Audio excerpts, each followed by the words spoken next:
Boylan then? I don't know. Flex. I tell you how we are going to raise funds. We're going to raise funds by selling Marcus Rashford in the summer. He scored today, against Price is going Preston. up. Prices going up.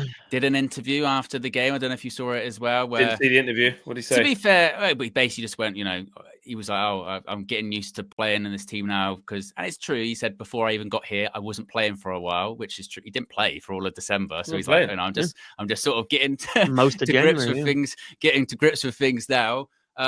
But it's the case. I hope he scores in the FA Cup semi-final. I hope he does well in the Champions League. It's all good for us. That means it's more like that Villa will exercise the buy option, and if not, and that somewhere else across Europe they'll stump up the money, and Rashford can maybe get the move that he wants. Maybe he does get the move to La Liga or something like that, because that's seemingly what he wanted. So I see that's only good. I still think it's been a bit carried away. I mean, you should have listened to the commentary earlier on. My goodness me, every time he touched the ball, it was, well, he's just playing with so much confidence. It's clearly he's coming out of his shower that he's not playing for Man United. And it's like, all right, we get it. He's playing games. He wasn't even playing at United. So, of course, he looks more confident now. Of course, he looks better.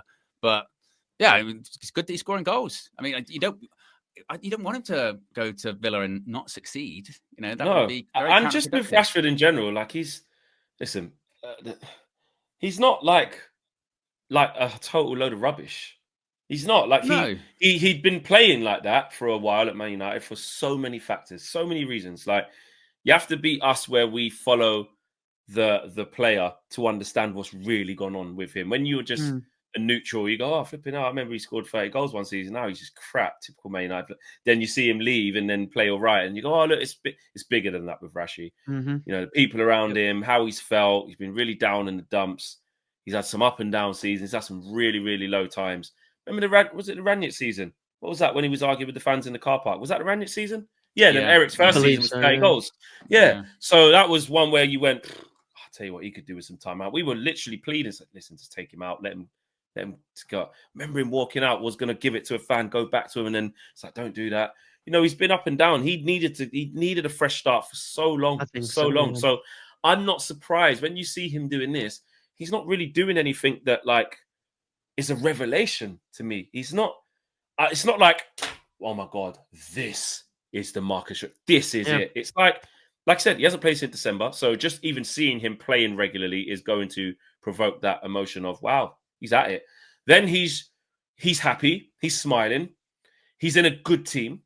He's in a good team that plays on the front foot. They attack a lot. And he's trying because he's got a new lease of life. And that's what he's been needing. It hasn't worked at Man United. It's not going to work in Man United in the future. And his future is elsewhere. So I'm not surprised that he's never going to like not go past the player and get a goal again, or not getting a sit. Like he's a good player, Marcus Rashford. When he's at his best, then he's not thinking and he's not second guessing and he's confident. When he's that type of player, that's how we got 30 goals out of him. That's how he's had 2 of the best seasons in his career when we all witnessed it as United fans.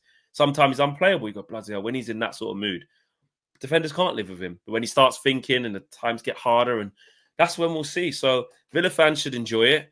And, having someone like Marcus Rashford available to you in semi-final at Wembley, quarterfinals are, up against PSG on the break, that's a super weapon for Aston Villa. It's exciting.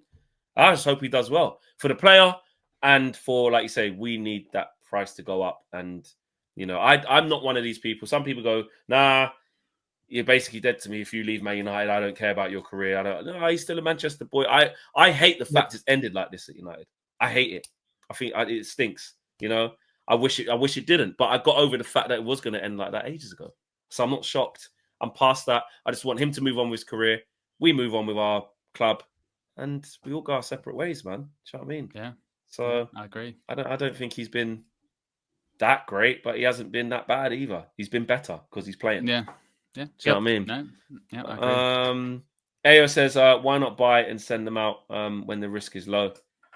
Is that what James is talking about in terms of you can, if you want to move them on afterwards, you can, if it didn't quite work because they're not. I think Owen, you were saying it too.